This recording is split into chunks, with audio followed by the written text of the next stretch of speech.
Selamat datang kembali di channel Ngoding Santai. Di video kali ini kita akan membahas database. Seperti yang sudah saya bilang di video pertama, bahwa kita akan pakai DBMS dari MySQL ya. Nah, bagi teman-teman yang belum nonton video pertama di seri belajar CRUD ini, silakan kalian tonton dulu. Linknya ada di deskripsi ya teman-teman.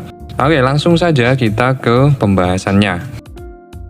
Apa itu database? Nah, database atau biasa disebut juga dengan basis data itu adalah kumpulan data terstruktur yang disimpan secara elektronik dalam sistem komputer. Nah, ini memungkinkan pengguna atau user untuk menyimpan, mengelola, dan mengakses data secara efisien ya. Nah, database itu biasanya dikontrol oleh sistem manajemen database atau DBMS.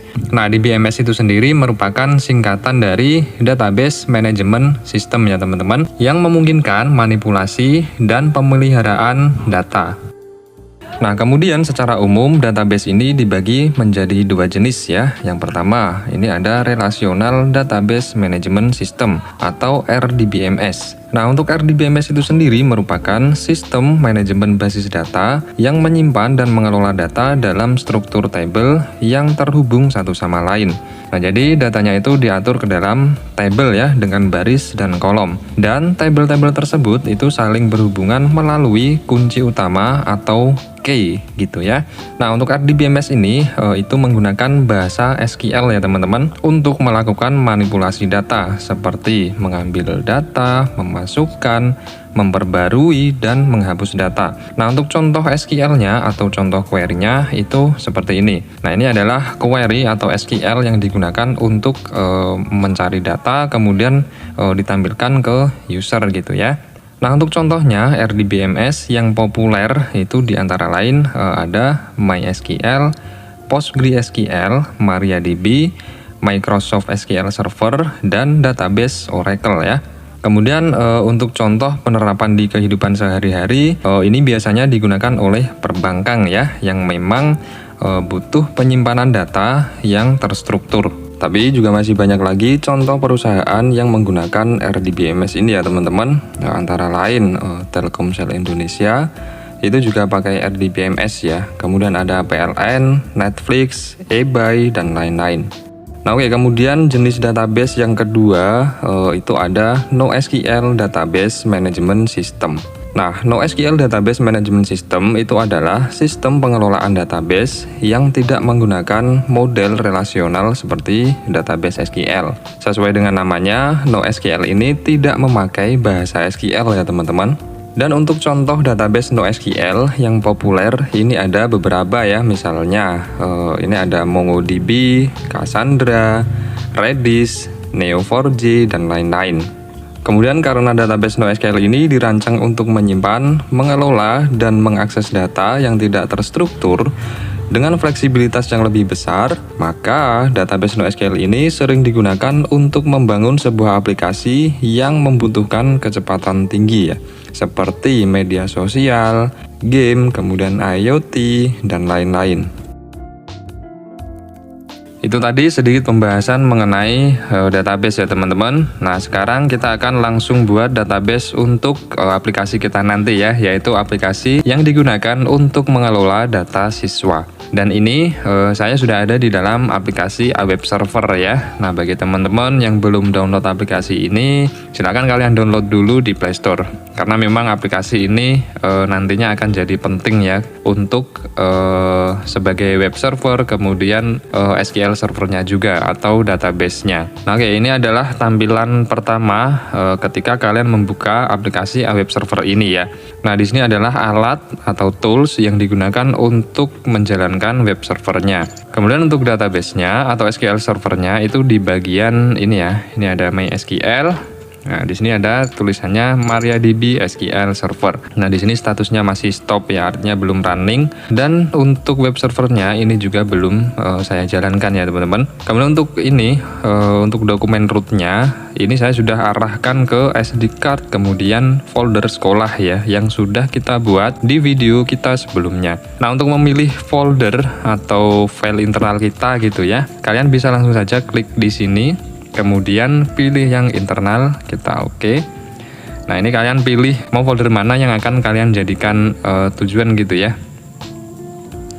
Karena kita akan pakai folder sekolah, maka kita centang saja folder sekolah, kemudian select. Kemudian untuk versi PHP-nya ini saya akan pakai PHP versi 8 ya. Tapi di sini kalian juga bisa pilih PHP versi 7 atau 8. Kita akan pakai versi 8 ya. Nah, untuk menjalankan service web servernya ini, kita klik saja tombol start ya di sini. Nah, sekarang untuk statusnya ini sudah running ya teman-teman. Oke, sekarang kita jalankan service MySQL-nya ya. Kita pindah ke sini. Kemudian untuk menjalankan service MySQL ini atau database ini, kita bisa langsung saja klik tombol start di sini ya. Kita klik. Nah, kalau ada tulisan seperti ini artinya sudah jalan. Oke, untuk membukanya, karena di sini kita akan pakai PHP MyAdmin ya teman-teman. Nah, apa itu PHP MyAdmin? PHP MyAdmin itu merupakan sebuah tool atau alat yang digunakan untuk mengelola database MySQL ya. Dia itu basisnya web. Jadi kalau ingin pakai PHP MyAdmin, kalian juga harus jalankan servernya ya. Kalau kalian jalankan MySQL-nya saja, maka dia tidak bisa ya teman-teman. Karena PHP MyAdmin itu adalah basisnya itu website ya. Oke, kita coba klik di sini. Nah, ini adalah tampilan pertama ketika kita membuka PHP MyAdmin ya. Nah, untuk user atau nama pengguna dan kata sandi, nah kita lihat di sini ya. Untuk usernya itu adalah root. Kemudian untuk passwordnya, nah kita bisa lihat di sini ya, the default user of MariaDB atau user dan password secara default itu adalah root. Kemudian passwordnya root juga ya teman-teman. Kita kembali ke sini, kita coba login. Tadi root ya. Kemudian untuk passwordnya root juga. Kita masuk.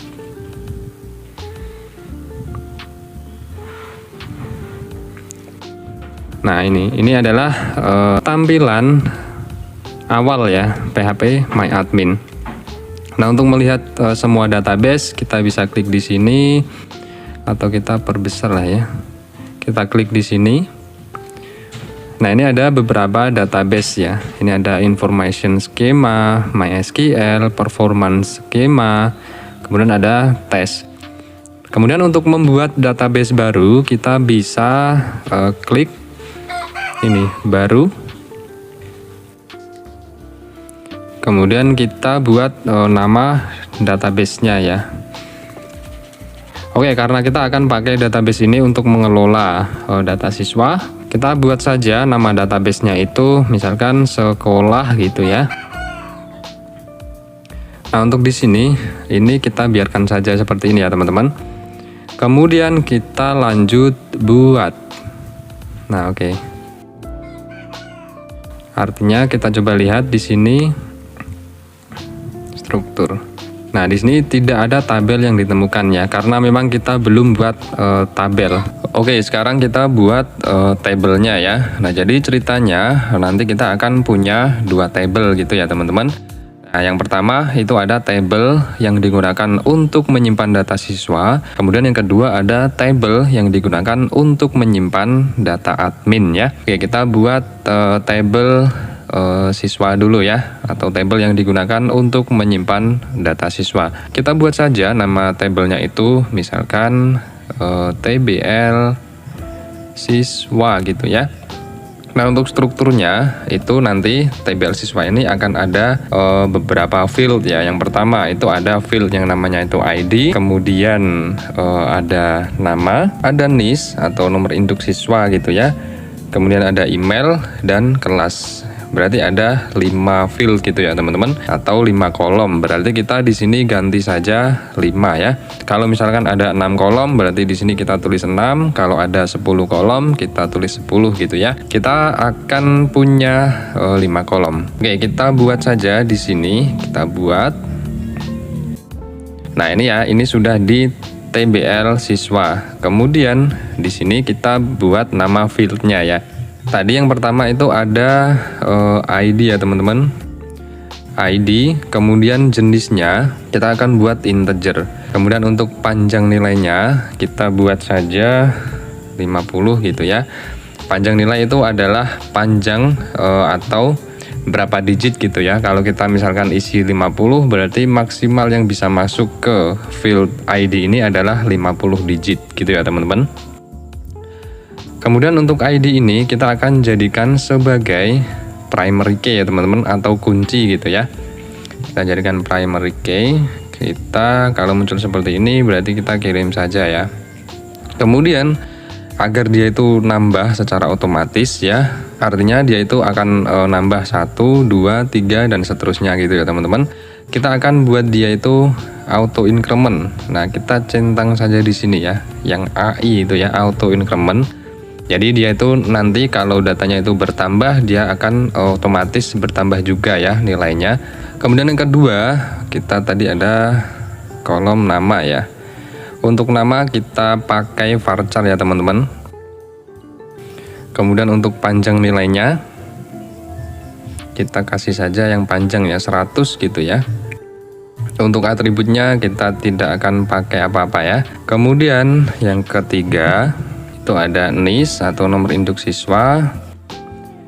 Tipe datanya itu varchar juga. Kemudian panjang nilainya berapa, misalkan 20 gitu ya, maksimal 20 digit gitu. Kemudian selanjutnya ada email. Email kita akan pakai varchar juga ya, tipe datanya. Kemudian untuk panjangnya kita kasih 50. Yang terakhir itu ada kelas. Tipe datanya varchar juga, kemudian panjangnya itu 50. Oke ya, setelah seperti ini kita simpan saja ya. Kita klik yang bagian bawah di sini ya teman-teman. Kita simpan. Nah ini ya, kita sudah punya database, kemudian kita sudah punya tabel siswa atau nama tabelnya itu TBL siswa ya teman-teman. Oke, kemudian kita akan buat tabel baru ya. Kita klik saja baru. Kemudian nama tabelnya itu TBL admin gitu ya. Kemudian untuk strukturnya itu ada ID, kemudian nama, selanjutnya itu ada NIP, ada email, username dan password. Berarti ada 6 ya, 6 field. Berarti gimana? Ini kan baru ada 4 ya teman-teman. Kita tambahkan saja di sini. Berarti kita tambah 2 gitu ya. Kita kirim. Akan jadi 6 seperti ini. Oke, kita buat saja. Yang pertama ada ID, tipe datanya integer, panjang nilainya 50. Kita akan jadikan primary key ya. Primary atau key atau kunci gitu ya. Kita kirim. Kemudian kita auto increment juga. Yang kedua ada nama. Kita pakai varchar. Panjang nilainya 100.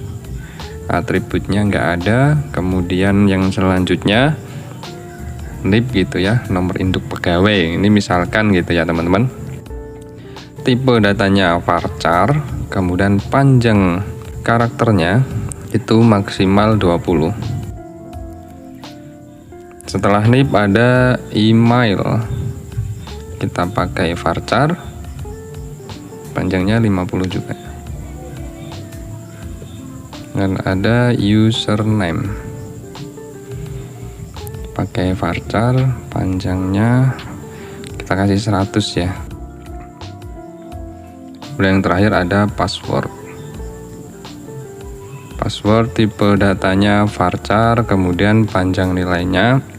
Oke, untuk password itu kan biasanya tidak sembarangan ya teman-teman. Password itu kan biasanya akan dienkripsi ya. Jadi untuk nilainya itu akan jadi panjang gitu ya. Berarti kita kasih saja 255. Tapi nanti di sini kita akan pakai password yang biasa saja ya, nggak usah enkripsi atau apa gitu ya. Kita pakai yang biasa saja.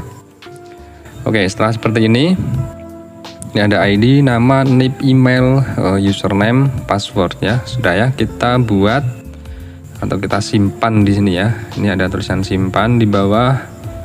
kita klik saja. Ini ya, kita sudah punya dua tabel, yaitu TBL admin dan TBL siswa. Nah, oke, sekarang kita akan coba untuk memasukkan sebuah data melalui PHP MyAdmin ini ya teman-teman. Tapi nanti di video selanjutnya kita tidak akan memasukkan data itu melalui PHP MyAdmin ya. Nanti kita akan buat script PHP yang digunakan untuk entah itu menambahkan data, mengubah data, menghapus data. Tapi untuk saat ini kita akan coba untuk memasukkan satu data dulu melalui PHP MyAdmin. Kita akan memasukkan data ke TBL siswa ya. Kita klik saja TBL siswa. Nah, kalian lihat di sini. Ini masih ada keterangan MySQL memberikan hasil kosong ya, atau 0 baris. Nah, artinya untuk TBL siswa ini dia itu belum ada data. Nah, kalau kalian lihat juga, nah ini ada query ya, select bintang from TBL siswa. Nah, ini adalah salah satu query dari SQL yang digunakan untuk mencari data gitu ya, kemudian untuk ditampilkan ke user. Nah, untuk menambahkan data, kita bisa klik di sini. Kita klik, kemudian kita pilih tambahkan. Nah, ini ya, ini kolom ID, kita masukkan datanya, misalkan nama siswa. Ini ID-nya kita kosongin saja ya, karena kita tadi sudah set kolom ID ini, dia itu auto increment. Berarti kita langsung ke kolom nama ya, misalkan nama siswanya itu Andi Pratama gitu ya. Ingat, untuk nama ini hanya fiktif ya teman-teman. Kemudian untuk nomor induk siswanya misalkan 2025 0001 gitu. Dan untuk emailnya kita punya andi.pratama@example.com gitu aja ya teman-teman. Kemudian untuk kelasnya misalkan Andi ini kelas 10 IPA 1 gitu ya. Oke, sudah. Kemudian kita bisa langsung klik kirim di sini. Nih ya. Kita klik saja. Nah, ini sudah berhasil ya, satu baris ditambahkan, nomor baris baru 1 gitu ya. Kemudian untuk melihat datanya, kita klik di sini kemudian jelajahi. Nah, ini. Untuk ID-nya dia 1 ya. Kalau misalkan datanya itu bertambah, maka otomatis ID berikutnya itu berapa? 2 berarti ya. Kemudian untuk nama ini Andi Pratama, NIS-nya 2025 0001, emailnya andipratama@example.com, kelasnya 10 IPA 1. Sudah ya. Kalau misalkan kalian ingin mengedit data ini, berarti kalian klik saja yang ubah ini ya. Atau kalau menghapus ya, menghapus ini. Kita coba ubah. Nah, ini misalkan kita ubah kelasnya 10 IPA 2 gitu ya. Kemudian kita kirim saja. Ini ada tombol kirim ya teman-teman. Kita klik. Kita lihat kelasnya. Nah, maka kelasnya akan berubah menjadi 10 IPA 2. Seperti itu ya. Kemudian kita akan tambahkan TBL admin ya. Masih kosong juga. Kita tambahkan ID-nya, kita biarkan ya, karena kita juga set ID ini dia sebagai primary key dan auto increment. Kemudian untuk nama, kita langsung ke nama ya. Misalkan ada siapa, Budi Setiawan gitu ya, Pak Budi gitu ya. Kemudian untuk nomor induk pegawai kita sembarang aja ya teman-teman.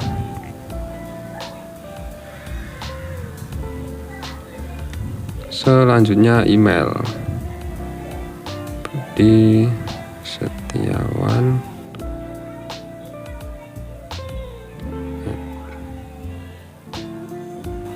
.com. Untuk username misalkan apa, Budi gitu ya. Budi 001. Passwordnya 12345. Oke, setelah seperti ini kita kirim ya. Satu baris berhasil ditambahkan, kemudian kita jelajahi. Nah, sudah ya. Ini ada ID-nya 1, nama Budi Setiawan, dan selanjutnya. Oke ya, mungkin sampai di sini dulu video kita kali ini ya. Yang penting di sini kita sudah punya database sekolah ya teman-teman, yang di dalamnya itu ada 2 tabel, yaitu TBL siswa dan TBL admin. Nanti tinggal di video berikutnya kita eksekusi script PHP-nya ya. Oke, semoga video ini bisa bermanfaat bagi teman-teman, dan sampai ketemu di video berikutnya.